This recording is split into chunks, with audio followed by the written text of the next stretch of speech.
What's up, everybody? You know who it is. That's right, it's Aaron here with Carter, and today we are going to be dishing out some picks for NFL Week 1. As in pick 6. Not really. Okay, yeah. Get ready for a bunch of NFL-related puns. Or not. Well, anyway, so let's get started. Hopefully I'll find the one nugget of my audience who actually watches American football. The whole 5 people Yeah. out of the 100,000, basically, yeah. And then we'll try to prove how smart we are with these Swami-like predictions. All right, on to the first game of the week. You know who it is. They're kicking off the regular season. Steelers at Pats, Thursday night game. Opening game of the year. Oh, yeah. Brady's coming off the suspension. Or he wasn't even suspended. He's coming off the whole scandal. I support Brady.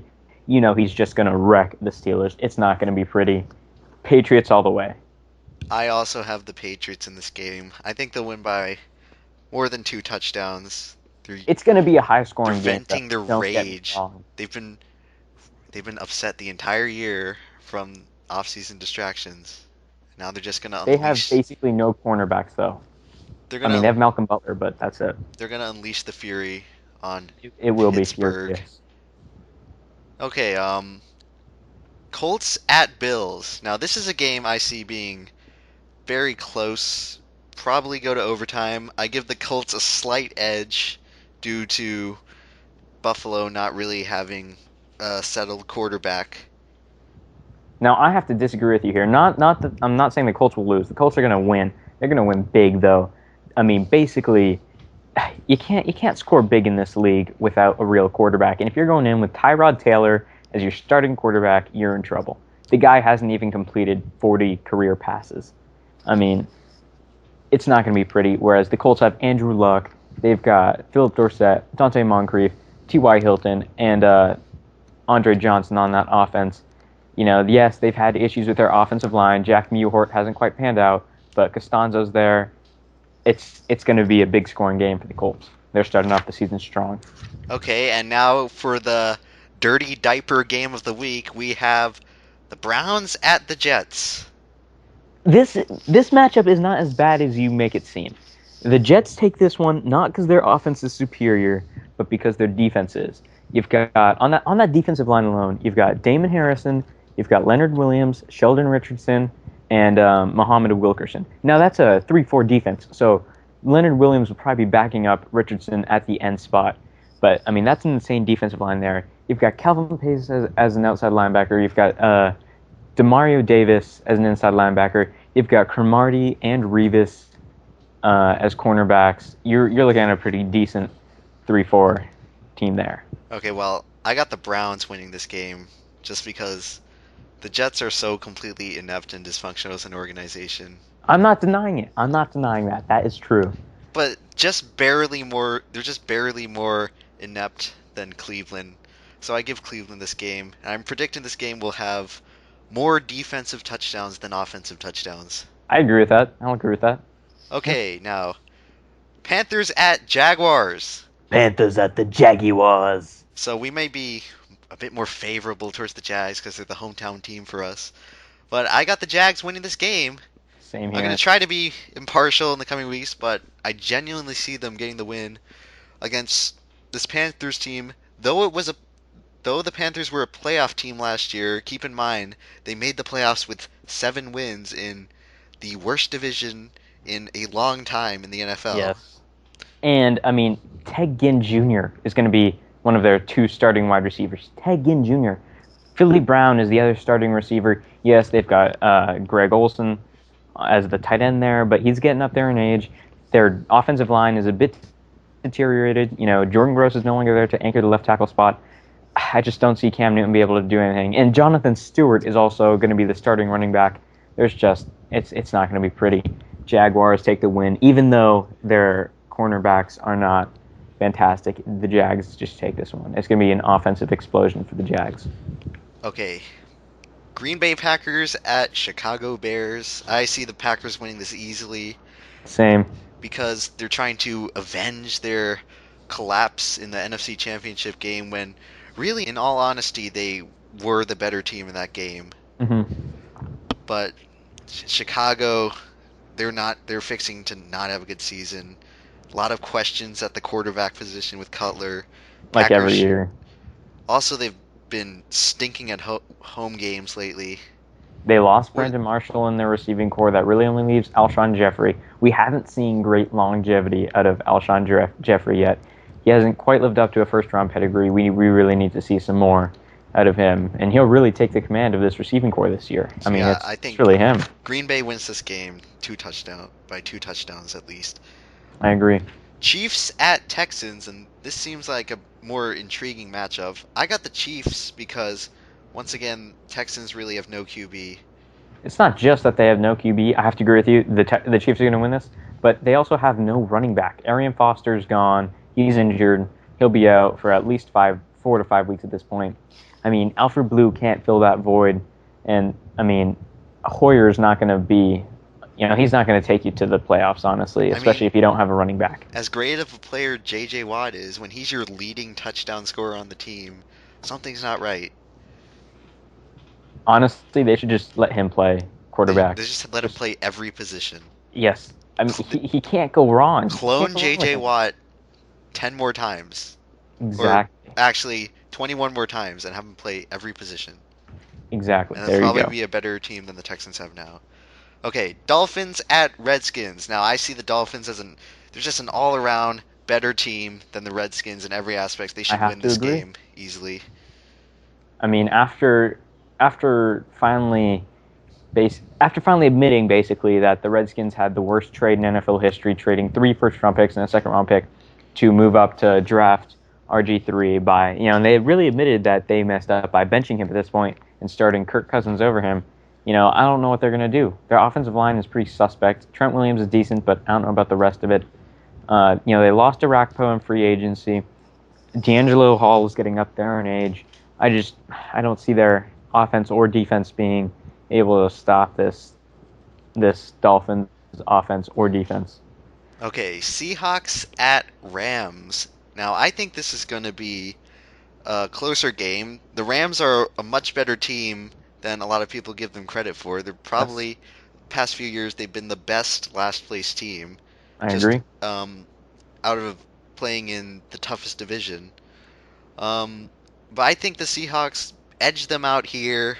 They they're kind of motivated to avenge their Super Bowl loss, which really should not have happened.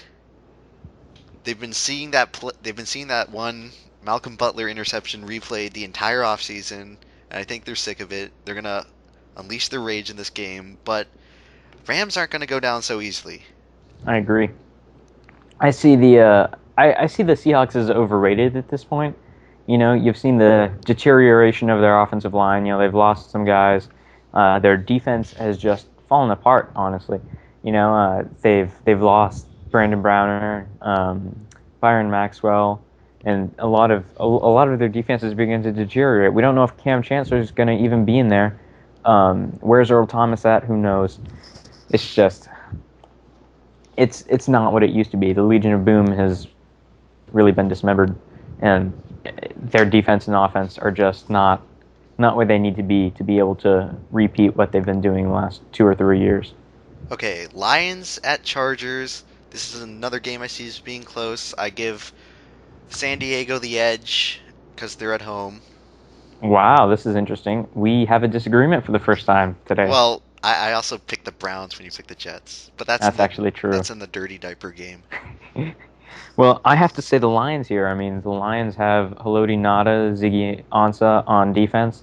They've got Calvin Johnson, Golden Tate on offense with Matt Stafford. Of course, they have Amir Abdullah coming in. They've already got Joik Bell. And then watch out for Zach Zenner, underrated running back, free agent rookie, who is just a powerful guy, powerful runner. He could be definitely good in the red zone or even just anywhere on the field. I mean, he's a good player, not to be overlooked. Okay, Saints at Cardinals. Once again, another game that I think is going to be pretty close, but I give the Cardinals the edge again because they're at home. Also, the Saints still they're going to need time to recover from what was really a lackluster year prior to this one. I agree. I see the Cardinals taking this one. They've got Patrick Peterson in that secondary along with Tyrann Mathieu. I mean, they defied the odds last year, really. They had several just awful quarterbacks after Carson Palmer went down who really overperformed and, went out there, defied the odds. If they're able to do that, then good for them. They drafted DJ Humphreys in the first round this year, the offensive tackle out of Florida. I like Florida. I got to give this one to the Cards. Okay, Baltimore Ravens at Denver Broncos. I think Peyton's going to fire up the grill in this game, considering it's a home game during the regular season. Peyton usually shows up, and then when he hits the playoffs, he just becomes a walking popsicle stick. I gotta disagree here. I see the Ravens taking this one. Manning's not who he used to be. He no longer has Julius Thomas. He no longer has Wes Welker, Eric Decker. Ryan Clady is out for the season. Manny Ramirez is guard, and Orlando Franklin, his right tackle, they're gone. They're on different teams now. His team, he doesn't have the players around him anymore. He's got Emmanuel Sanders, he's got Demarius Thomas, and that's just about it. It's going to be a rough year for them offensively. And defensively, the Ravens have a great front seven. Their linebacking core is good. They've got Daryl Smith. They've got C.J. Mosley. They've got Terrell Suggs. I believe Courtney Upshaw is still on the team. Don't quote me on that. Or, yeah, I think I'm thinking of Courtney Upshaw. And then they've got I can't remember who their ends are right now or their tackle. But, I mean, they've got a really good front seven. And I'm confident in them to be able to shut down Manning and get plenty of pressure. Well, Look for some big sack numbers in this game well, by the Denver Ravens did D. look pretty bad at home in that final playoff game last year versus Indy. Mm-hmm. So this game will be a true test to see if Denver has really deteriorated as far as people have said. As far as I've said, I don't like them. Yeah, Payton's kind of become really lame lately. Okay, next game. Bengals at Raiders. Obviously, Oakland's not going to win because they're the Raiders. The Raiders, to quote Chris Berman. Oh yeah. See, I'm picking the Raiders in this one. They're Really? coming back. Yeah, they've got an okay offensive line. They replaced Steven Wisniewski with Rodney Hudson. Pretty good center there.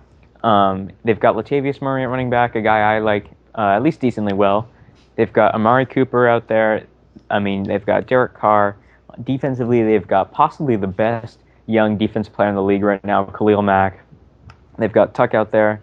And I guess I don't know enough about the rest of their defense to really make a stringent decision here, but I like the Raiders in this one. All right, Titans at Buccaneers in the battle of the super hyped rookie QBs. This is an easy choice. I'm taking the Titans here. Mariota is better than Winston. Well, I see something in this game where I have a feeling the QB who wins this game will actually not go on to be the successful one because as history Really, has shown, when quarterbacks have been drafted 1 and 2, one of them's gone on to have a Hall of Fame like career while the other's been practically a bust. So, I'm picking Tampa to win this game because I don't see the Titans as a real contender at all. They're still a few years away from that, but I agree. I'm predicting Mariota to have the eventual better career than Jameis Winston. I think the Titans. I think neither the Titans nor the Bucks are contenders right now, but I have to give the Titans the edge in this one. I just don't see Mariota being able to be able to fight off the pass rush you're getting from Arakpo and from Derek Morgan on that Titans defense. I mean, honestly, both teams aren't very good right now. They both have a bit of rebuilding to do, but I think Mariota will be the better quarterback, although I'm not high on either of them really. But I think Mariota ends up being the better one here. Okay, Sunday night, New York Giants in Jerry World to face the Cowboys. And This I predict the Cowboys will win as they do every year in September to kick off the Cowboys hype train for the entire year. I agree with that completely. Not so much because of how the Cowboys are playing, even though their offensive line is pretty good. They're really good, actually. They've got Des Bryant, Tony Romo, Jason Witten. Yes, they lost Murray. Hopefully, one of the like billion running backs they picked up, McFadden or Christine Michael, or even Joseph Randall, will end up being able to replace him. But honestly, the Giants are not going to be good. Their offensive line is not great. Eli is not playing fantastically. Odell Beckham's completely overrated, to be honest with you, and Larry Donnell's not great. Their defense is just Pierre Paul might be out. Who knows? Pierre Paul hasn't even signed his tender yet. I mean, who knows what they're going to be like? They're going to be a train wreck, honestly. That's my opinion on the Giants. Okay, Monday night game number 1. Philadelphia Eagles at Atlanta Falcons. I am seeing the Falcons taking the win in this one. The Eagles, yeah, they went out there, they got a bunch of free agents, but that running back is, or that backfield is just way too crowded. You've got Murray back there, you've got Matthews back there, you've got Sproles back there. I mean, honestly, you're not going to be able to use all of them. Sam Bradford is just he is way too injury prone. No longevity there. Kiko Alonso coming off a major injury in that linebacking core. Who knows how he'll end up being? Byron Maxwell, I don't have a whole lot of faith in him as a cornerback, and the rest of their secondary is just very okay. I mean, this is a pretty similar secondary to the one who gave up 2 touchdowns in the first quarter of last year's season opener against the Jaguars to an undrafted rookie free agent, Allen Hurns. So I don't see this team being good enough to overcome Julio Jones and the Atlanta Falcons, Well, with the Falcons having an upgraded defense. in this game, I'm predicting Philadelphia to lose as karma for cutting Tim Tebow. But they picked up Stephen Morris, former third-string quarterback of the Jaguars. However, I think cutting Tebow is not good. I know, right? Since Tebow has connections with Jesus, he's going Sister to Christian. he's I was going to born to run. smite the Philadelphia Eagles, and they will lose on Monday night to the Falcons. I agree with you on that one totally. I also need Julio Jones to perform well because I have him in like 3 fantasy leagues. So Okay, final game of the week. Monday night the game number Vikings at 2. the 49ers. Vikings at Niners. In this game, I actually see San Francisco will begin to truly grasp how dreadful their offseason was I agree by with that. losing their home opener to the Vikings.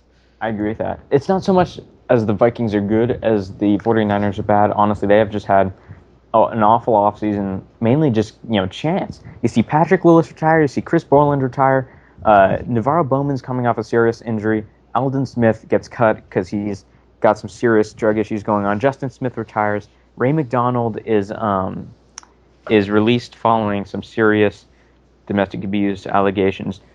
Parrish Cox goes to a different team. Chris Culliver goes to a different team.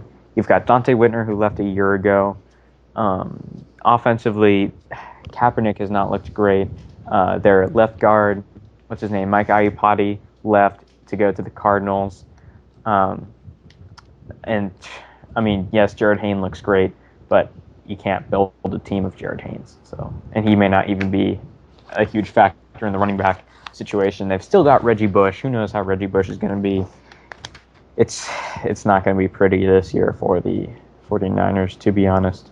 Okay, so that's all the games for now. Next week, we'll be back to review some interesting Week 1 games, if there are any, and we'll deliver the Week 2 picks. Mm-hmm. Okay, so thanks for tuning in, everybody, and we are out of here. Out of here.